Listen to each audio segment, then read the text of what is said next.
If it is the case that your state is committing genocide in Palestine, it doesn't matter what happened on October the 7th. It is no justification. So that is the point of what South Africa is saying. And that is why, actually, as appalling as it was, what happened on October the 7th is not germane to what is happening in terms of genocide, in terms of what is happening in Gaza now, and Lewis, what your state is doing. Absolutely critical for understanding the context of the defensive There's no action context under to genocide, international and law. I'm not saying that you are committing genocide, because it's not for me to say that. But if it were to be the case that your state is committing genocide, context Which we are is not. actually Which we are irrelevant. not. No, because I have to push back on that. In response to the Hamas acts of genocide on October 7th, Israel has been launching a campaign to destroy the Hamas military machine. By the way, a campaign that right at the beginning after October 7th, world leaders around the world said was entirely justified, because the only way to stop Hamas... They're not saying that now. Pentagon intelligence analyst Mark Galasco has said to find a similar density of high explosives used in a small populated area, we might have to go back to the Vietnam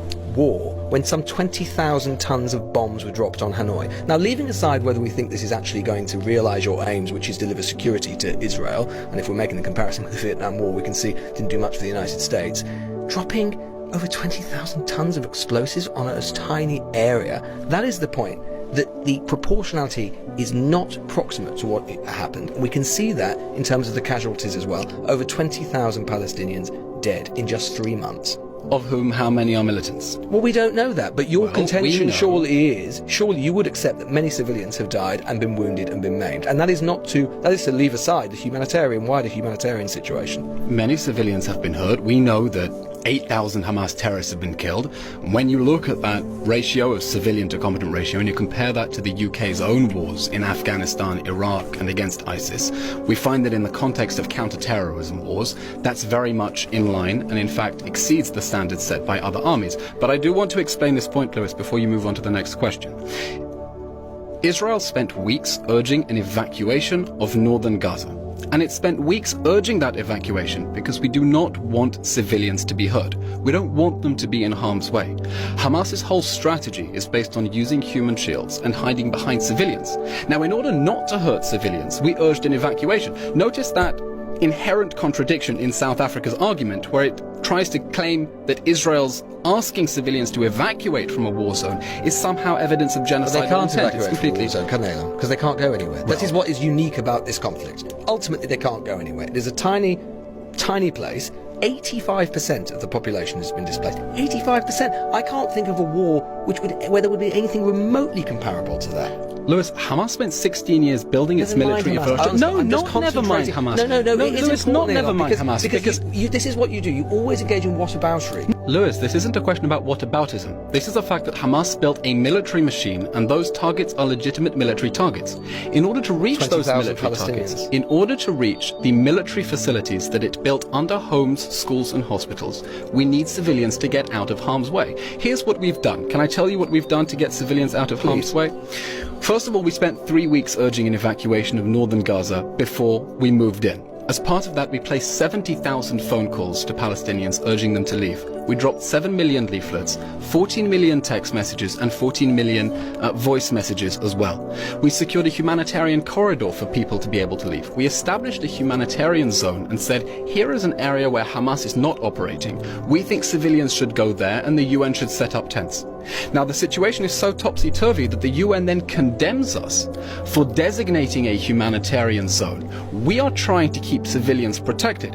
And we are fighting against a cynical enemy that is trying to use them as human shields, and unfortunately, And so your UN moral obligation, if you're right, Hamas terrible people, they use people as human shields, so your moral obligation to those people is discharged just because Hamas, who you accept are terrible, terrible people, are using people as human shields. So you're outsourcing your moral faculties to Hamas. Not in the least. Our obligations are to continue to wage this war against Hamas, which it started, in accordance with international law. I mean, you mentioned the UN, and the principles. as you know. Well, Lewis, you asked me a question, and I'm trying to Well, I know, answer but you've it. answered it fully.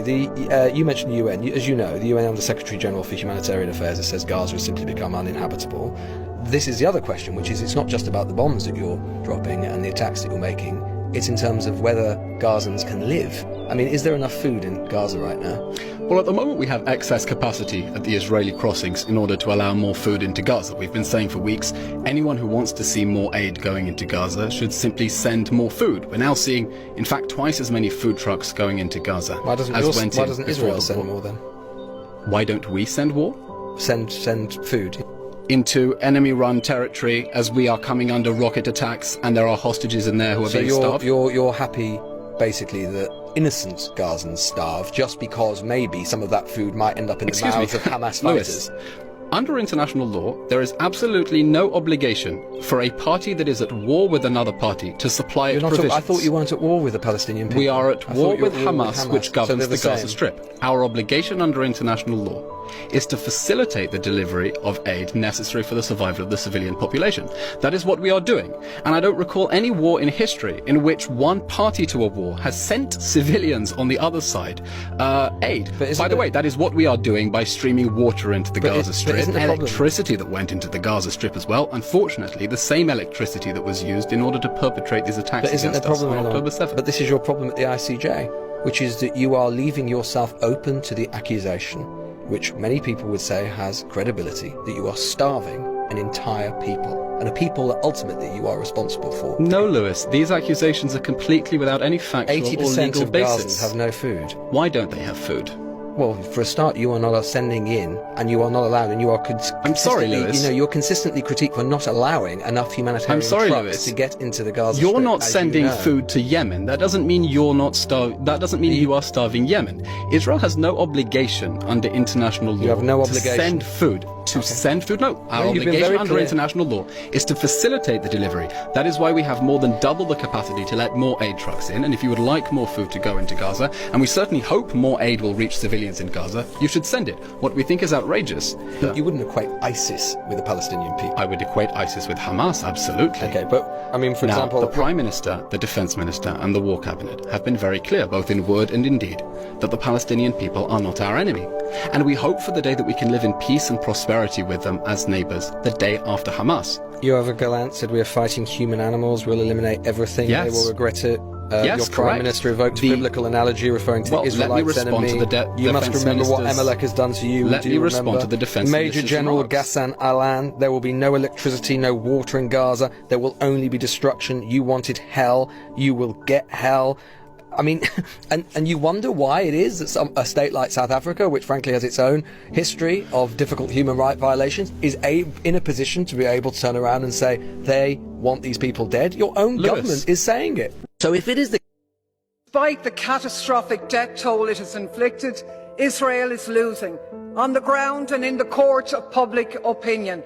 There's no way that this ends that doesn't leave Israel a pariah state with occupation and apartheid on borrowed time, and they know it. So they're doing everything they can. Desperate acts of aggression to provoke a wider conflict with Lebanon, with Iran, with anybody, to draw in the US, to save them from the consequences of their own actions. And as Yemen shows, Butcher Biden is reporting for duty.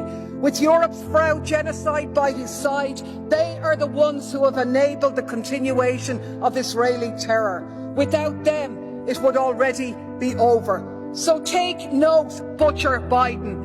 The ancestors of the Ireland that you claim to be from disown you. Keep our country out of your mouth. And as for von der Leyen and genocidal Germany, with your words and deeds supporting Israel in the ICJ, not in our name. The people of Europe stand with Palestine and with South Africa. Despite